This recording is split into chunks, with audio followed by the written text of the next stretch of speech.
पहले की बात है। चंद्रनगर नाम का एक गांव था जहां मनोज अपनी पत्नी मीना के साथ रहा करता था। उनका बेटा हितेंद्र शहर में पढ़ाई कर रहा था, पर छुट्टियों में वो अपने दोस्त राजू के साथ गांव चला गया। मम्मी पापा कैसे हो आप? Mummy papa? शहर जाकर ज्यादा अंग्रेजी आ गई है क्या? माँ और पिताजी नहीं बोला जा रहा है? माँ और पिताजी नमस्ते, इससे मिलिए, ये मेरा दोस्त रवि है, इसे अपना गांव दिखाने लाया हूँ। नमस्ते। नमस्ते बेटा, बैठो, तुम लोगों के लिए चाय बनाकर लाती हूँ। नहीं माँ, चाय वाय बाद में पियेंगे, पहले मैं और रवि गांव दर्शन करेंगे। अरे नाश्ता तो कर लो। नहीं, मेरी बाइक कहाँ है? हितेंद्र ने अपनी बाइक निकालकर साफ की और जाने के लिए तैयार हो गया। तभी मनोज ने उसे अपने पास बुलाया। उसके चेहरे पर एक अजीब सा डर था। वो बोला, पूरा गांव घूमना, सब देखना, लेकिन गलती से भी पूर्वी जंगल की तरफ मत जाना। क्यों अंकल? क्योंकि वहाँ वो रहती है। कौन? शैतानी बुढ़िया। शैतानी बुढ़िया? वो शैतानी करती है क्या? बेटा, उसका मजाक मत करो, वो बहुत खतरनाक है। ठीक है, आप लोग चिंता मत कीजिए, मैं उधर नहीं जाऊंगा। हितेंद्र बाइक स्टार्ट करता है और दोनों गांव देखने निकल पड़ते हैं। यार ये गांव तो बड़ा ही प्यारा है, कितना शांत और साफ सुथरा है। हाँ, यही तो मैं तुझे दिखाने लाया था। शहर की भाग दौड़ से दूर ये गांव मेरे दिल के करीब है, और लोग भी बड़े सीधे साधे लगते हैं। हाँ सो तो है, तभी तो शैतानी बुढ़िया जैसी चीजों को मानते हैं। तभी रास्ते में एक बूढ़ा आदमी उन्हें देखता है और पास आता है। बेटा, तुम गांव घूम रहे हो, बस एक बात का ध्यान रखना, उधर उस जंगल की तरफ मत जाना। अंकल, ऐसा क्या है वहाँ? वहाँ शैतानी बुढ़िया का साया है, वहाँ जो भी गया वो लौट कर नहीं आया। कहीं वहाँ कोई पार्टी तो नहीं चल रही है कि जो गया मस्त होकर वहीं रह गया? क्या बोल रहे हो बेटा? अरे ये मजाक कर रहा है, हम लोग उधर नहीं जाएंगे, चल हितेंद्र। हितेंद्र फिर बाइक चलाना शुरू करता है और वो दोनों हंसने लगते हैं। तूने सच कहा था यार, ये गांव वाले सच में बहुत अंधविश्वासी हैं। हाँ भाई, और उस बुढ़िया की तो बात ही मत कर, कितनी फिल्मी कहानी बना रखी है सबने। मुझे तो लगता है कि हमें उस जंगल को देखना चाहिए। बिल्कुल, बचपन से मैं सुनता आया हूँ, लेकिन कभी जाने की हिम्मत नहीं हुई। अब तो हम जाएंगे। सबकी चेतावनियों को ताक पर रखकर हितेंद्र और रवि उस जंगल की तरफ बढ़ गए। जैसे जैसे वो जंगल के अंदर जाने लगे, रास्ता घना और सुनसान होता चला गया। तेज हवा चल रही थी, सारे पेड़ हिल रहे थे, लेकिन अजीब बात ये थी कि वो हवा उन्हें नहीं लग रही थी। यार इस जंगल में कुछ ज्यादा ही सन्नाटा लग रहा है। जंगल में सन्नाटा नहीं तो क्या तुझे बारात मिलेगी? नहीं, मेरा मतलब इस जंगल में कुछ नेगेटिव सा फील हो रहा है। हितेंद्र तेज रफ्तार में बाइक चला रहा था और तभी अचानक सामने एक नहर आ जाती है। ओए सामने देख, नहर! अरे ये अचानक से नहर कहाँ से आ गई? अभी तो यहाँ पर कुछ नहीं था। हितेंद्र बाइक रोकने की कोशिश करता है, लेकिन अचानक बाइक का संतुलन बिगड़ जाता है और दोनों नहर में गिर जाते हैं। यार बचा मुझे तैरना नहीं आता है, मुझे निकाल इस नहर से, मैं मर जाऊंगा। अरे बस एक मिनट रुक, मैं बाहर आ जाऊं, अभी तुझे भी निकालता हूँ, तू साइड में आने की कोशिश कर। अरे मुझे बाहर निकाल, मैं सच में मर जाऊंगा, जल्दी कर। ला रवि, अपना हाथ मुझे दे, जल्दी। रवि हितेंद्र का हाथ पकड़ता है, लेकिन अचानक वो वापस पानी में डूबने लगता है और हाथ छूट जाता है। हितेंद्र उसे पकड़ने की कोशिश करता है, लेकिन रवि का हाथ बार बार छूट रहा था। रवि को ऐसा लगता है जैसे कोई उसका पैर पकड़कर उसे नीचे खींच रहा है। हितेंद्र, कोई मेरा पैर पकड़कर मुझे नीचे खींच रहा है। अरे कुछ नहीं है, तुझे बस डर लग रहा है। अचानक एक ही झटके में रवि का शरीर पानी के अंदर चला जाता है, जैसे किसी ने उसे अंदर खींच लिया हो। हितेंद्र घबरा जाता है और अगले ही पल रवि दोबारा हाफता हुआ ऊपर आ जाता है और इस बार हितेंद्र उसे बाहर खींच लेता है। तुझे कुछ हुआ तो नहीं? नहीं, पर यार मुझे ऐसा लगा जैसे कोई मुझे खींच रहा था। हाँ, वो पानी में ऐसा ही लगता है। दोनों चैन की सांस लेते हैं, पर तभी हितेंद्र की नजर उसकी बाइक पर पड़ती है जो नहर में डूब रही होती है। अरे मेरी बाइक, मुझे इसे बचाना होगा। वो तुरंत नहर के किनारे जाता है और बाइक को खींचने की कोशिश करता है, लेकिन बाइक धीरे धीरे पानी में समा जाती है। छोड़ दे यार, बाइक गई, अब हमें यहाँ से भागना चाहिए, ये जगह ठीक नहीं लग रही। हाँ चल निकलते हैं यहाँ से। दोनों दौड़ने लगते हैं, तभी उन्हें अचानक से एक लड़की के चीखने की आवाज सुनाई देती है। वो क्या था? पता नहीं, तू बस जल्दी चल, हमें घर वापस पहुँचना है। दोनों जंगल के बाहर जाने का रास्ता ढूंढने की कोशिश करते हैं, लेकिन हर तरफ एक जैसे पेड़ और एक जैसे रास्ते दिखाई दे रहे थे। हम बाहर क्यों नहीं जा पा रहे? ये कैसी जगह है? कहीं वो सब सच तो नहीं कह रहे थे कि यहाँ शैतानी बुढ़िया रहती है? तभी वहाँ की तेज हवाएं अजीबोगरीब आवाजें करने लगती है और हर कदम पर दोनों को लगता है कि कोई उनका पीछा कर रहा है। जितेंद्र, मुझे लग रहा है कि हम यहाँ अकेले नहीं हैं। प्लीज ऐसी बातें मत कर, मुझे पहले से ही डर लग रहा है। जितेंद्र और रवि घबराकर चारों तरफ देखने लगते हैं। पेड़ और रास्ते सभी एक जैसे दिखाई दे रहे थे। जितेंद्र थक हार कर अपने पिता मनोज को रवि, हम लोग जंगल में फंस गए हैं। जंगल से बाहर आने का कोई रास्ता नहीं मिल रहा और बाइक भी नहर में गिर गई है। मैंने तुझे मना किया था कि उस जंगल में मत जाना, पर तू है कि मानता नहीं। और किस नहर की बात कर रहा है तू? इस गांव के आसपास या उस जंगल में दूर दूर तक कोई नहर नहीं है। क्या? अरे पिताजी, बाइक सच में नहर में गिर गई है और रवि भी डूबते डूबते बचा है। ये सब उस बुढ़िया की माया होगी। तो रुक, हम तुम दोनों को लेने आ रहे हैं, बस तो उस बुढ़िया से बचकर रहना। फोन कट जाता है। जितेंद्र और रवि को समझ में नहीं आता कि उन्होंने जो देखा क्या वो झूठ था या फिर सच। वो चारों ओर देखने लगते हैं और तभी पास में एक पेड़ के पास कुछ हलचल होती है। जितेंद्र, वो देख, कुछ हिल रहा है। ये तो सांप है। अगर ये बुढ़िया वाली बात सच है तो इस सांप से बचकर रहना होगा, क्योंकि मैंने सुना है कि ये काली शक्तियां सांप के रूप में आती है। वो बड़ा सा सांप पेड़ों के पीछे से निकल रहा था और उसे देखकर उनकी धड़कनें तेज हो रही थी। तभी वो सांप एक पेड़ के पीछे जाता है और वहाँ से एक खूबसूरत लड़की सामने आती है। इच्छाधारी नागिन? ये इच्छाधारी नागिन नहीं देते। सांप सच में दूसरी तरफ जा रहा था, लेकिन उन दोनों को यकीन नहीं हुआ कि इतनी खूबसूरत लड़की जंगल में कैसे आ सकती है।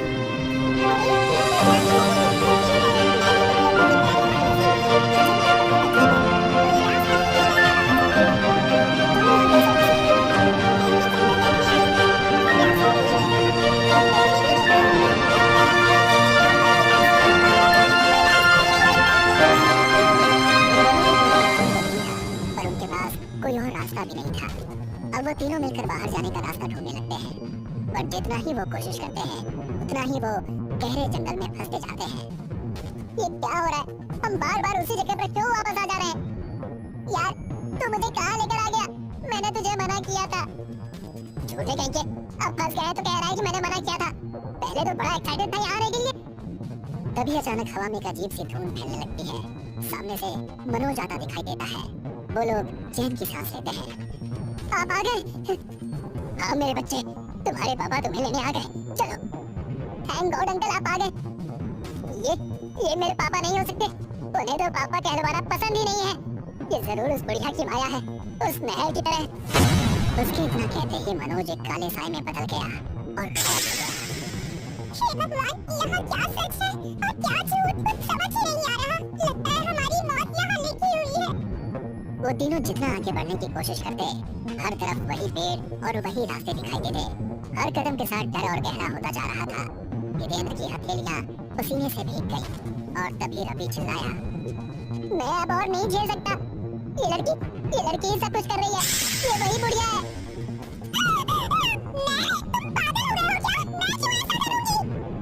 झूठ बोल रही है, ये वही शैतानी बुढ़िया है। बस करो तुम दोनों, झगड़ने से कुछ नहीं होगा। तुझे याद है रवि, हम बचपन में ऐसे ही एक पार्क में खो गए थे, तो वहाँ से भी तो निकल गए थे ना? हाँ, मुझे याद है, पर वो बात अलग थी यार। ये मायावी जंगल है। ये सुनकर जितेंद्र की आंखें बड़ी हो गई। वो चिल्लाया, ये तू नहीं हो सकता रवि। तू कौन है? सच बता, क्योंकि रवि मेरा बचपन का दोस्त है ही नहीं। वो तो मुझे कॉलेज में मिला था। तो तू आखिर समझ ही गया। रवि की आंखों में अचानक से एक खतरनाक लाल चमक उभरी और उसका चेहरा डरावना हो गया। वो खतरनाक शैतानी बुढ़िया में बदल गया। तुम्हारा दोस्त तो उसी समय मेरी मायावी नहर में डूबकर मर गया था और अब तुम भी नहीं बचोगे, क्योंकि कोई यहाँ से बचकर नहीं जाता। हे भगवान, अब तक हम इस बुढ़िया के साथ रह रहे थे। तुमने रवि को मार दिया। और अब तुम्हारी बारी है। मैं शिकार आ गए।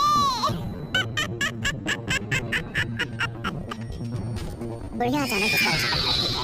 हितेंद्र ने चिल्लाने की कोशिश की, लेकिन बुढ़िया ने एक ही झटके में हितेंद्र की गर्दन तोड़ दी। ये मंजर देखकर उस लड़की ने भागने की कोशिश की, लेकिन उस बुढ़िया ने उसे अपनी चोटी में लपेट लिया और उसका गला घोट दिया। दूसरी तरफ हितेंद्र के पिता मनोज और कुछ गांव वाले जंगल में उनकी तलाश कर रहे थे और वो आखिर उस जगह पर पहुंचे जहां पर उन दोनों की लाश पड़ी थी। मेरा बच्चा, मेरा बच्चा। सुशांत ऑफिस का काम खत्म करके थका हारा घर आया था। घर में आते ही वो अंकिता को आवाज देने लगता है। अंकिता, अंकिता, अंकिता, कहाँ हो तुम? मेरे सर में बहुत तेज दर्द हो रहा है, प्लीज एक स्ट्रॉन्ग कॉफी पिला दो यार, प्लीज। सुशांत की आवाज देने पर भी अंकिता बाहर नहीं आई, तो सुशांत उसे किचन में ढूंढने चला गया और किचन में सामने का नजारा देखकर सुशांत दंग रह गया। अंकिता ने अपने चेहरे को अपने बालों से ढक रखा था। उसके सामने एक थाली थी जिसमें मिर्ची, नींबू, नमक, इमली और लाल मिर्च थी और वहीं बगल में गर्म कोयले से भरी थाल थी और अंकिता वो सब खा रही थी। अंकिता, ये सब क्या कर रही हो तुम? दिख नहीं रहा है क्या? खाना खा रही हूँ। तुम्हें भी चाहिए क्या? तुम पागल हो गई हो क्या अंकिता? क्या हुआ है तुम्हें? क्यों? ये सब पसंद नहीं आया तुम्हें? तो ये खाओगे? अंकिता ने एक जलता हुआ कोयला हाथ में लिया और सुशांत को देने लगी। सुशांत डर गया। तभी अंकिता ने वो जलता हुआ कोयला अपने मुंह में डाल लिया। ये नजारा देखकर सुशांत के हाथ पैर कांपने लगे। अब भी हिम्मत है मुझे रोकने की? सुशांत डर के मारे वहाँ से भाग गया। अंकिता और सुशांत मुंबई के रहने वाले थे। एक हफ्ते पहले सुशांत को ऑफिस से लेटर मिलता है कि उसका 1 साल के लिए ट्रांसफर किया जा रहा है गुजरात के चंदनपुर गांव में। ये बात सुनकर सुशांत का मुंह लटक गया। सर, आप मेरा ट्रांसफर किसी दूसरे शहर में कर दीजिए ना, इस गांव में क्यों, वो भी गुजरात में? देखो सुशांत, ये कंपनी के डायरेक्टर का डिसीजन है, मैं इसे बदल नहीं सकता, लेकिन मैं ट्राई करूंगा कि तुम्हें वहाँ 1 साल तक रहना न पड़े। लेकिन हमारे नए प्रोजेक्ट के लिए तुम्हें वहाँ जाना तो पड़ेगा। हो सकता है कि इस प्रोजेक्ट के सक्सेस के बाद तुम्हें भी इंक्रीमेंट मिल जाए और वहाँ तुम्हारे और तुम्हारे परिवार के लिए सारी फैसिलिटीज ऑलरेडी प्रोवाइड की गई हैं और घर के कामों के लिए एक आदमी भी है। विला में पहुँचने के बाद वो तुम्हें मिल जाएगा। अपनी तरक्की के लिए सुशांत ने प्रोजेक्ट को एक्सेप्ट कर लिया और गुजरात चला गया। तकरीबन 12 घंटे का सफर करने के बाद वो चंदनपुर गांव में पहुंचता है और रुक्मणी विला के सामने आकर खड़ा हो जाता है। रुक्मणी विला किसी पुराने बंगले की तरह लग रहा था। ये क्या है यार, ऐसा भी कोई विला होता है क्या?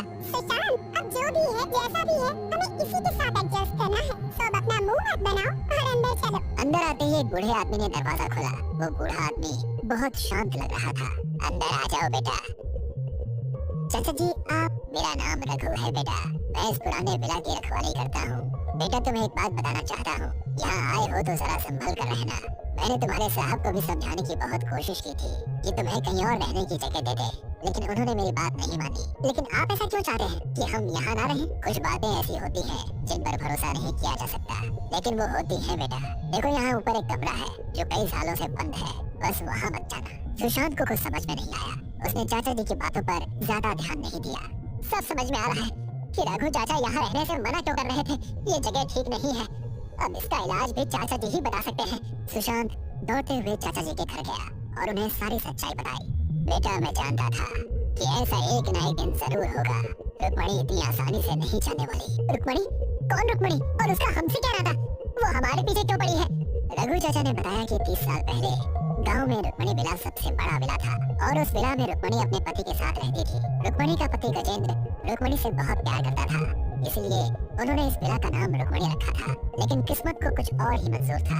रुक्मणी देखने में जितनी खूबसूरत थी, अंदर से उतनी ही खतरनाक थी। उसे पैसों का बहुत लालच था, इसलिए उसने गजेंद्र से शादी की थी। गजेंद्र को जब पता चला कि रुक्मणी उसे धोखा दे रही है और काला जादू करके सबको ठगती रहती है, तो गजेंद्र का गुस्सा 7वें आसमान पर पहुंच गया और उसने रुक्मणी को उसके कमरे में ही चला दिया। तब से रुक्मणी की आत्मा उस विला के कमरे में कैद है। एक दिन गजेंद्र को रात में किसी के रोने की आवाज आई। वो उस आवाज की ओर बढ़ता गया। क्या हुआ, कैसे हुआ, कुछ नहीं जानते। बस अगले दिन उसी कमरे में गजेंद्र की लाश मिली, वो भी बहुत बुरी हालत में। लाश ऐसी दिख रही थी जैसे उसका खून सूख गया हो। तब से उस कमरे को बंद रखा गया था ताकि रुक्मणी की आत्मा किसी और की जान ना ले सके।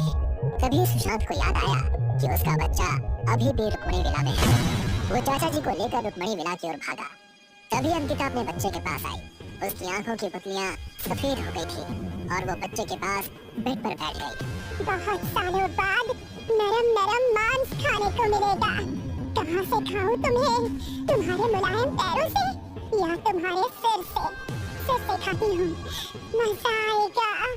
अंकिता बच्चे के पास गई ही थी कि सुशांत ने पीछे से लोहे के सरिया से अंकिता के सर पर वार किया। अंकिता ने गुस्से में सुशांत की ओर देखा, फिर उसने सुशांत का गला दबाया और उसे हवा में उठा लिया। तभी रघु चाचा वहाँ पर आ गए और उन्होंने अपने पास रखी बबूती को अंकिता के माथे पर लगाया। अंकिता के शरीर में करंट दौड़ने लगा और वो वहीं बेहोश हो गई। रघु चाचा ने बताया कि अंकिता को गांव के सिद्ध तांत्रिक के पास लेकर जाना होगा, अब वही अंकिता को बचा सकते हैं। रघु चाचा ने सुशांत के बच्चे को गोद में लिया और सुशांत ने अंकिता को गोद में उठाया और दोनों ही जंगल की ओर जाने लगे। तांत्रिक के पास पहुंचने के बाद सुशांत ने अंकिता को तांत्रिक के पास लेटा दिया। तांत्रिक ने अंकिता के माथे पर जैसे ही हाथ रखा, उन्हें जो कुछ भी हुआ था सब दिखाई देने लगा। अंकिता की चुल्हें काम कर रही थी, तभी उसे किसी के रोने की आवाज सुनाई देती है। ये आवाज किसकी है इस घर में? और कौन है ये? अंकिता उस आवाज का पीछा करते करते उसी कमरे की ओर गई जहाँ रुक्मणी को जलाया गया था और अंकिता ने जैसे ही दरवाजा खोला, रुक्मणी की आत्मा ने अंकिता के शरीर पर कब्जा कर लिया। इससे पहले कि भभूति का असर खत्म हो जाए और ये जाग उठे, इसे इस पीपल के पेड़ से बांध दो। सुशांत ने एक रस्सी से अंकिता को पीपल के पेड़ से बांध दिया। तांत्रिक बाबा ने हल्दी और कुमकुम को पवित्र गंगा जल में मिलाया और अंकिता के चारों ओर घेरा बनाया। फिर अंकिता के ऊपर गंगा जल फेंका और जैसे ही पानी अंकिता के ऊपर छिड़का, अंकिता की आंखें खुल गई और वो जोर जोर से चिल्लाने लगी। उसने गुस्से में अपनी रस्सी तोड़ दी और घेरे से बाहर आने की कोशिश करने लगी, लेकिन जब भी वो घेरे से बाहर आने की कोशिश करती, घेरे में एक तिलस्मी आग लग जाती। अंकिता डरावने गुस्से की आवाज में, तुम्हारी हिम्मत कैसे हुई मुझे यहाँ लाने की? तुम्हें क्या लगा तुम मुझसे बच पाओगे? इस ढोंगी तांत्रिक के साथ मिलकर मुझे हराओगे? अब मैं किसी को नहीं छोड़ूंगी, सबको मार दूंगी। मैं रुक्मिणी हूँ, रुक्मिणी। तांत्रिक बाबा ने वक्त न गवाते हुए मंत्र बोलना शुरू किया। ओम क्लीम ऐम श्रीम कालिकाय नमः। ओम क्लीम ऐम श्रीम कालिकाय नमः। ओम क्लीम ऐम श्रीम कालिकाय नमः। तांत्रिक बाबा ने सुशांत को रुक्मणी विला में जाकर रुक्मणी की कोई भी एक अमूल्य चीज लाने के लिए कहा। रघु चाचा ने बताया कि रुक्मणी के कमरे में एक बड़ा सा संदूक है जिसमें उसने अपनी काली जादू की चीजें रखी हैं, वो लेकर आ जाओ। सुशांत दौड़ते हुए रुक्मणी विला में गया। सुशांत जब तक लौट कर आता, तांत्रिक बाबा ने रुक्मणी को रोक कर रखने का प्रयास किया, लेकिन इतने सालों में रुक्मणी इतनी शक्तिशाली हो गई थी कि उसे रोक पाना असंभव लग रहा था। और थोड़ी देर के बाद रुक्मणी ने खुद को हल्दी कुमकुम के घेरे से आजाद कर लिया। वो पहले रघु चाचा की ओर बढ़ी। रघु चाचा ने बच्चे को एक बड़े पत्थर के पीछे सुरक्षित रख दिया। रुक्मणी ने रघु चाचा को हवा में उठाया और एक पत्थर पर पटक दिया। रघु चाचा के सर से खून बहने लगा। उस बूढ़े कमजोर आदमी पर अपनी शक्ति क्यों दिखा रही है? हिम्मत है तो मुझसे लड़। तांत्रिक बाबा ने जमीन पर एक जोर से हाथ मारा। वो झटका इतना जोरदार था कि जमीन दो भागों में बट गया। रुक्मणी और तांत्रिक ने युद्ध शुरू किया और दोनों ही अपनी अपनी शक्तियों का प्रयोग करने लगे। तभी वहाँ सुशांत एक छोटा संदूक लेकर पहुंचा। बाबा, मैं संदूक लेकर आ गया। संदूक को उस हवन कुंड में डालो, जल्दी, मैं ज्यादा देर तक इसे रोक नहीं पाऊंगा। सुशांत संदूक को हवन कुंड में डालने के लिए आगे बढ़ा। रुक्मणी ने सुशांत पर हमला करना चाहा, लेकिन उससे पहले ही सुशांत अग्निकुंड के पास पहुंचा और संदूक को आग में डाल दिया। जैसे ही संदूक जल गया, रुक्मणी की आत्मा ने भी अंकिता का शरीर छोड़ दिया और वो उसके शरीर से बाहर आ गई। उसका रूप एक भयानक चुड़ैल की तरह था। वो जोर जोर से चिल्लाने लगी और कुछ ही पल में रात के दिन में तब्दील हो गई। सुशांत ने अपनी हिम्मत और प्रेम से अपने बच्चे और अपनी पत्नी दोनों को बचा लिया और हमेशा के लिए रुक्मणी विला को बंद करके वहां से चला गया।